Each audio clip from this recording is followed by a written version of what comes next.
तो इस प्रकार से कृष्ण भगवान से जिसने प्रेम किया उसके प्रेम को पुष्ट किया, उसके प्रेम को भगवान ने स्वीकार किया और उसे वो स्थान दे दिया जो आज आप लोग कीर्तन कर रहे हो। गोपिकाओं की जय, राधा की जय, रुक्मणी की जय, कुंती की जय, द्रौपदी की जय, पांचों पांडवों की जय, जय जयकार हो रही है। इस प्रकार से कृष्ण भगवान का जीवन बहुत संकट से भरा हुआ जीवन है, लेकिन उनकी आत्मा इतनी प्रबल थी, उनकी आत्मा इतनी शक्तिशाली थी कि कभी रोना सीखा ही नहीं, मुस्कुराने के सिवा। उनकी आत्मा इतनी प्रभावशाली थी कि जो उनके सामने आ जाए वो उन्हीं का हो जाए। ये सब कैसे था? भजन के द्वारा, तपस्या के द्वारा। इस प्रकार से कृष्ण भगवान के सानिध्य में जो आया वो कभी आवारा नहीं हुआ, कभी उसने बदनामी नहीं कराई, ना घर की, ना परिवार की, ना रिश्तेदारों की और ना स्वयं की। सबका उन्होंने नाम रोशन किया। और कृष्ण भगवान के जीवन में बहुत सी घटनाएं ऐसी हैं कि जितना वर्णन किया जाए उतना ही कम है। एक बार श्री कृष्ण भगवान नाराज हो गए। नाराज क्यों हो गए थे? कि पूजा पाठ की तैयारी चल रही थी। पूछा माता यशोदा से, माता ये इतना अच्छा अच्छा भोजन कहाँ जा रहा है? बोले पूजा पाठ के लिए। बोले कहाँ? बोले इंद्र की पूजा। बोले इंद्र कौन है? बोले इंद्र देवताओं का राजा है। तुम राजा की पूजा क्यों करें? हम तो भगवान की पूजा करेंगे। बोले नहीं बेटा, इंद्र की पूजा नहीं करेंगे तो पानी नहीं बरसाएगा, पानी नहीं बरसाएगा तो खेती कैसे होगी, ये जानवर जिंदा कैसे रहेंगे, हम लोग जिंदा कैसे रहेंगे? कृष्ण भगवान का मैया मैं माखन नहीं खाऊंगा। बोले क्यों? बोले पूजा हम करेंगे गोवर्धन पर्वत की। गोवर्धन पर्वत हमारी गायों को चारा देता है, वहाँ पेड़ पौधे हैं, हम वहाँ छाया में बैठते हैं, वहाँ गायों को चराते हैं। बोले मैया मैं माखन नहीं खाऊंगा, पूजा होगी तो गोवर्धन पर्वत की, किसी इंद्र विंद्र की पूजा नहीं होगी। बोले ये कैसा राजा कि पूजा करो तो खुश, ना करो तो नाराज। तब भगवान कृष्ण ने कहा माता यशोदा से और नंद बाबा से, बोले पूजा होगी तो गोवर्धन पर्वत की। तब नंद बाबा ने कहा, बोले भैया अब मेरा कन्हैया रूठ गया, चलो पूजा गोवर्धन पर्वत की होगी। अब चले गोवर्धन पर्वत की तरफ। अब वहाँ पूजा पाठ जो होना था वो शुरू हो गया। इधर इंद्र ने देखा, अरे ये मेरी पूजा ना करके पहाड़ की पूजा कर रहे हैं, एक पत्थर की पूजा कर रहे हैं। तब इंद्र ने आदेश दिया बादलों को, बोले जाओ गोकुल में इतना पानी बरसाओ, ना ग्वाल बचें ना गाय बचें।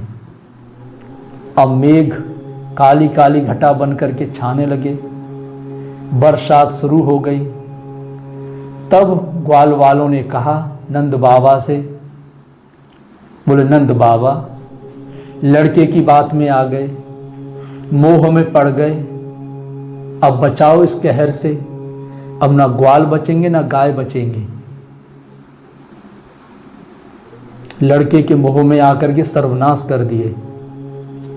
तो कृष्ण भगवान ने कहा अपने मित्रों से, सुदामा जो भी उनके मित्र थे, बोले क्या तुमने आज तक माखन छोड़ करके कोई अन्य भोजन किया?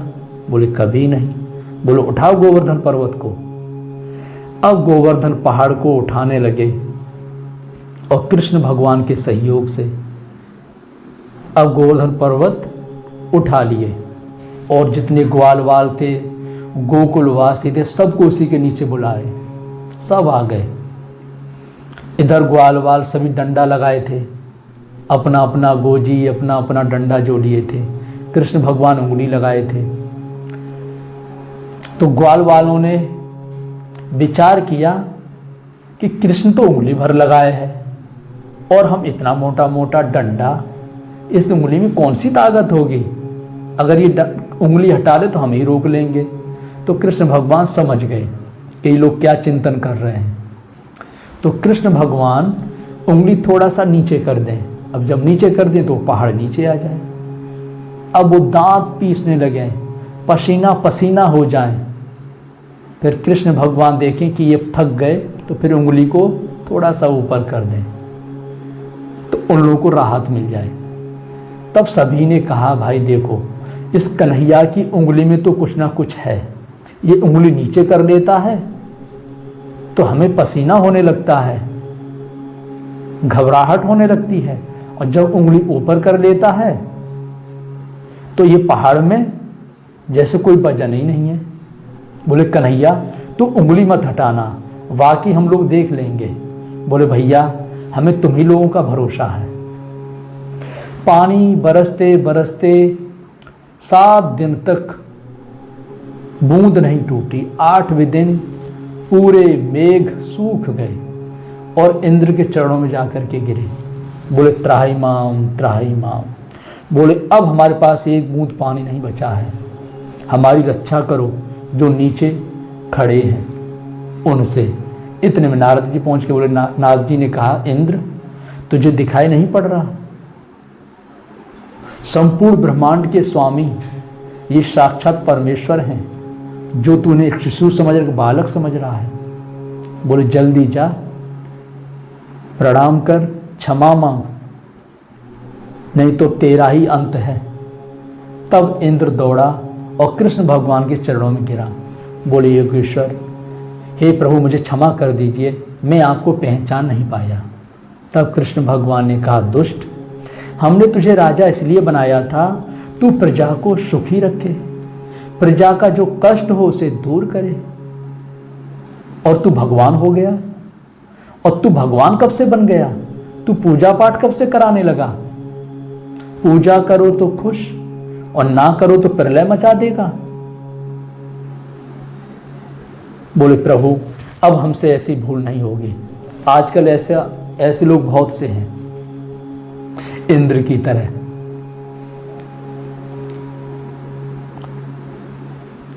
बोले आज से ड्यूटी ठीक से करना, जब वर्षा की जरूरत हो तो इनको पानी देना, जब ना जरूरत हो तो बंद कर देना। बोले जैसी आपकी आज्ञा प्रभु, अब कभी ऐसी भूल नहीं होगी। उस दिन से 33 करोड़ देवी देवताओं की पूजा बंद, जो अनर्गल पूजा चल रही थी, जो आजकल हम कर रहे हैं, जो भटके हुए हैं। हम कृष्ण जैसे योगेश्वर सदगुरु की शरण में जाएं तो ये देवी देवता तो स्वयं ही खुश हो जाएंगे। अब हम गोवर्धन एक पहाड़ है, एक पत्थर है, ना कि कोई भगवान, लेकिन कृष्ण भगवान ने उसका स्पर्श किए तो लोग उसकी परिक्रमा कर रहे हैं, पूजा पाठ कर रहे हैं। लेकिन पूजा किसकी करनी चाहिए? जिसने उसको धारण किया। और हम लोग जयकारा बोलते हैं, बोल गोवर्धन धारी की जय। गोवर्धन की जय बोलते हैं, गोवर्धन धारी की। तो गोवर्धन धारी कौन थे? कृष्ण भगवान। तो ऐसी बहुत सी पूजाएं थी जिनको कृष्ण भगवान ने बंद किया। ऐसे यज्ञ थे, कोई नरवेदी यज्ञ कर रहा था, जरासंध सैकड़ों राजाओं की बलि देने जा रहा था, जो कृष्ण भगवान के द्वारा उसका संहार किया गया। भीम और अर्जुन के सहयोग से भीम के द्वारा जरासंध मारा गया।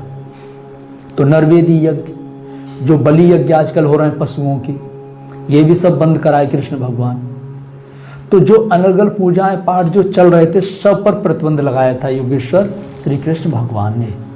फिर अंत में महाभारत हुआ। महाभारत से पहले कृष्ण भगवान शांति दूत के रूप में कौरवों के पास गए। दुर्योधन उन्हें एक साधारण मनुष्य ही समझता था। कृष्ण भगवान ने अंतिम प्रस्ताव रखा कि तुम 5 पांडवों को 5 गांव दे दो, मैं उनकी तरफ से उन्हें मना लूंगा। दुर्योधन ने कहा, तुम 5 गांव की बात करते हो, हम बगैर युद्ध के सुई की नोक के बराबर जमीन नहीं देंगे। उन पांडवों को। कृष्ण भगवान ने कहा, बोले युवराज, गर्म जोशी में कोई काम नहीं किया जाता, निर्णय नहीं लिया जाता। और कहा धृतराष्ट्र से कृष्ण भगवान ने, बोले महाराज आप तो समझदार हैं, आपकी तो आयु हो चली है, पुत्र मोह में पड़ करके क्यों सर्वनाश पर तुले हो, आप अपना निर्णय दीजिए। तो धृतराष्ट्र नीचे मुड़ी कर दिया, वो भी समझा ये साधारण ग्वालवाल है, ये हमारा क्या कर लेंगे। तब कृष्ण भगवान ने कहा, यदि तुमने पांडवों को 5 गांव नहीं दिए तो हस्तिनापुर नहीं रह जाएगा, और जो तुम्हारे पुत्र तुम्हें सामने दिखाई पड़ रहे हैं ये सब मौत की नींद सो चुके हैं, ये सब मरे हुए खड़े हैं। तो दुर्योधन को बहुत बुरा लगा कि हमारे बाप के सामने ये कैसे बोल रहा है। बोले इस असभ्य वाणी पर कृष्ण हम तुम्हें बंदी बनाते हैं, ये दुर्योधन ने कहा। भगवान कृष्ण ने कहा, दुर्योधन ये भी प्रयत्न करके देख लो। और जैसे ही कृष्ण भगवान वहां से चलने लगे, अर्जुन ने, दुर्योधन ने सैनिकों को आदेश दिया, इसे बंदी बना लो इस ग्वाल को। और जैसे बंदी बनाने के लिए दौड़े और कृष्ण भगवान अपने चतुर्भुज रूप में प्रकट हुए, विराट रूप में, इतना प्रकाश का सभी आंखें मलने लगे। वहां केवल कृष्ण भगवान को देखने में सक्षम हुए थे तो द्रोणाचार्य, पितामह, विदुर, बाकी सब लोग आंखें मीचने लगे, सबकी आंखें बंद हो गई, इतना प्रकाश। और जो सैनिक थे उनको तो कुछ समझ में नहीं आ रहा था कि कहां से पांव में बेड़ी डालें, कहां से हाथ में डालें। और कुछ तो भयभीत होकर के बेहोश हो गए। फिर उस चतुर्भुज रूप में भगवान योगेश्वर ने दर्शन दिया और अपने वास्तविक स्वरूप में आए और वहां से चले आए। तब भी दुर्योधन, कौरव नहीं समझ पाए, धृतराष्ट्र नहीं समझ पाए कि ये वास्तव में परमेश्वर है। कहीं ये कोई जादूगरी जानता है, ये जादूगरी दिखा करके हमको भ्रमित करके चला गया, इसके पास कोई शक्ति नहीं है, कोई भगवान नहीं है। लेकिन भीष्म पितामह जानते थे, द्रोणाचार्य भी जानते थे, कृपाचार्य भी जानते थे। फिर भी वो कौरवों की तरफ से युद्ध किए। युद्ध करने का कारण भीष्म पितामह की प्रतिज्ञा, द्रोणाचार्य की तनख्वाह मिलती थी ना, महल जो मिला था इंद्रप्रस्थ, उसमें द्रौपदी तो रहते थे, द्रुपद की पत्नी और उनका लड़का अश्वत्थामा। कृपाचार्य वो भी तनख्वाह पाते थे, आचार्य थे ना ये सब, ना कि कोई सदगुरु और गुरु। सदगुरु और गुरु आचार्य में यही तो अंतर होता है।